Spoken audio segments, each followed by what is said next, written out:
नमस्कार दोस्तों। आज की हमारी कहानी है सरकटे की, जो कि एक सच्ची घटना पर आधारित है। तो चलिए कहानी को शुरू करते हैं। दिवाकर बचपन से ही लखनऊ में पला बड़ा था और वह कई सालों बाद वापस अपने गांव जा रहा था, जो कि वेस्ट बंगाल और बांग्लादेश बॉर्डर के एक छोटे से कोने पर था।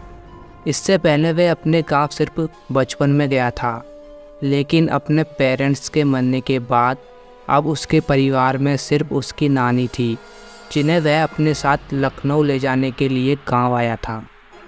वह गांव के पास आ तो गया, लेकिन वहाँ की मेन सड़क बारिश की वजह से ख़राब हो गई थी। उसने देखा तो पास में ही एक साइन बोर्ड था, जो कि जंगल के रास्ते से उसके गांव की तरफ इशारा कर रहा था। दिवाकर ने वह रास्ता ले लिया, लेकिन उसे नहीं पता था कि वह रास्ता लेना उसकी ज़िंदगी की सबसे बड़ी गलती बनने वाला है। शाम ढल रही थी और जंगल का वह रास्ता एकदम सुनसान था। पूरे रास्ते में बस उसके अलावा और कोई नहीं था। कुछ दूर जाते ही दिवाकर को अजीब सा भारीपन लगने लगा और उसे ऐसा महसूस हुआ कि कोई 10 फीट का आदमी एक झाड़ी के पीछे खड़ा उसकी तरफ देख रहा है। दिवाकर को लगा कि झाड़ियों में कोई जानवर होगा, तो वह थोड़ा तेज़ी से चलने लगा और तभी उसके पैरों के नीचे कुछ आया, जिससे वह लड़खड़ाकर नीचे गिर गया। जैसे ही उसने पलटकर देखा तो उसके रोंगटे खड़े हो गए। वो जिस चीज़ से लड़खड़ा था वो चीज़ कुछ और नहीं बल्कि किसी इंसान का कटा हुआ एक सर था। यह देखते दिवाकर वहाँ से भागकर जैसे तैसे करके उस एरिया से निकलकर अपने घर पहुंच गया। उसकी नानी उसे देखकर बहुत खुश थी और साथ ही हैरान भी, क्योंकि उन्होंने दिवाकर को कई सालों बाद देखा था। और हैरान इसलिए क्योंकि उसके पूरे कपड़े कीचड़ में सने हुए थे। उसने अपनी नानी को बताया कि वह जंगल वाले रास्ते से आया और उसे वहाँ एक कटा हुआ सर दिखा। यह सुनते ही उसकी नानी का चेहरा एकदम सफ़ेद पड़ गया। उन्होंने बताया कि वह जंगल का रास्ता गांव में कई सालों से सुनसान है, क्योंकि वहां सर कटा रहता है। कहते हैं कि उनके गांव में एक लंबा चौड़ा पहलवान लड़का रहता था। एक दिन उसे एक लड़की से प्यार हो गया और जब उसने उस लड़की से अपने प्यार का इज़हार किया तो उस लड़की के परिवार वालों ने उसको बहुत मारा और उसकी बहुत बेइज्जती की। उस दिन के बाद से वो लड़का एकदम पागल हो गया और उसने अपने पागलपन में एक रात उस लड़की को जान से मार डाला।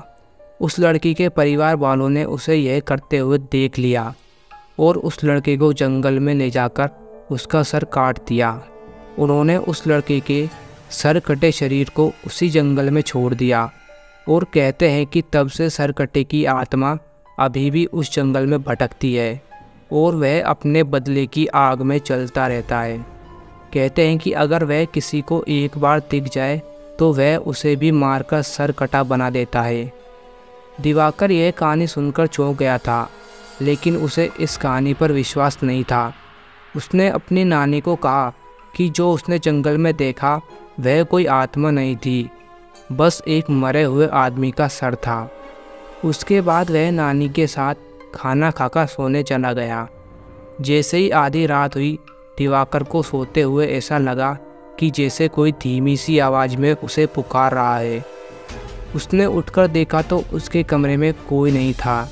उसे लगा कि शायद उसकी नानी होगी, पर जब वह उनके कमरे में गया तो वह गहरी नींद में सो रही थी। उसे यह अपनी थकान का नतीजा लगा और वह फिर से सोने चला गया, लेकिन उसकी आंख लगते ही उसे फिर से वही आवाज़ सुनाई दी।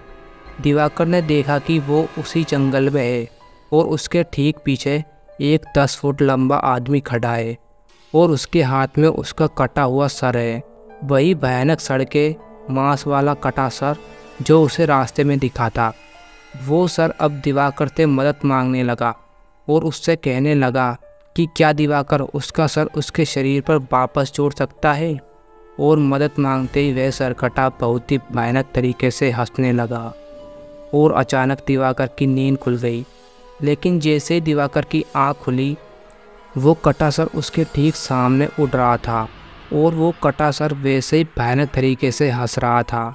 दिवाकर के होश उड़ चुके थे, लेकिन वो अपने बिस्तर से हिल ही नहीं पा रहा था। वो डर के मारे जोर से चीखा और तभी उसकी नानी उसके कमरे में आई और उन्होंने कमरे की लाइट्स ऑन कर दी। लाइट ऑन करते ही वो कटा सर वहाँ से गायब हो गया। जब नानी ने उससे पूछा कि उसे क्या हुआ है, तो दिवाकर ने अपनी नानी से कहा कि उसने बस एक बुरा सपना देखा है। उस रात दिवाकर सो नहीं पाया। उसने गाँव वालों से उस सरकटे के बारे में कई किस्से सुने, जिसमें से एक किस्सा यह भी था कि वह सरकटा लोगों से अपने सर को जोड़ने के लिए मदद मांगता है और अगर किसी ने उसका सर जोड़ दिया तो वह पूरे गांव का विनाश कर देगा, और जो लोग उसका सर नहीं जोड़ पाते वो उन्हें मारकर अपने जैसा सरकटा बना देता है।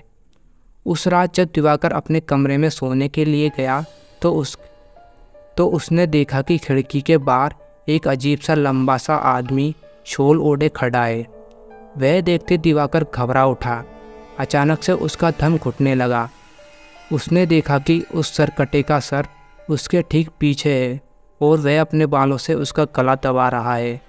इससे पहले कि वो कुछ कर पाता, उसे कमरे में एक तेज हवा का झोंका महसूस हुआ और वो एकदम से बेहोश हो गया।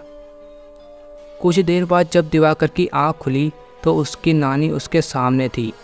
दिवाकर अपनी नानी को देखकर रोने लगा और उसने अपनी नानी को सरकटे के बारे में सब कुछ बताया। उसकी नानी बेहद घबरा उठी।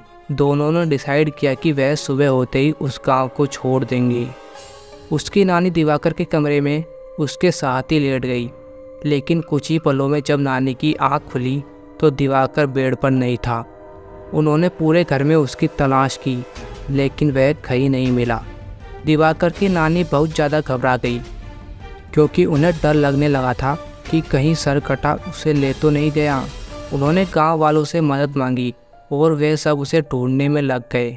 जैसे ही वे जंगल में पहुंचे, उन्हें किसी के जोर से घूरने की आवाज़ आई।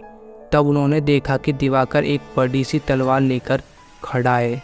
दिवाकर की आंखें सफ़ेद हो चुकी है और वह गुस्से से गुर्रा रहा है, जैसे वह बिल्कुल पागल हो गया। दिवाकर की नानी ने उसे आवाज़ लगाई, लेकिन नानी की आवाज़ लगाते ही दिवाकर ने एकदम अपनी तलवार से सबके सामने अपना सर काट लिया। यह देखते ही सब गांव वाले वहाँ से भाग गए और उसकी नानी वही ज़मीन पर गिरकर रोने लगी। सालों बाद किसी ने सरकटे के हाथों एक मौत देखी थी और इसलिए उस घटना के बाद सभी लोगों ने उस गांव को हमेशा हमेशा के लिए छोड़ दिया।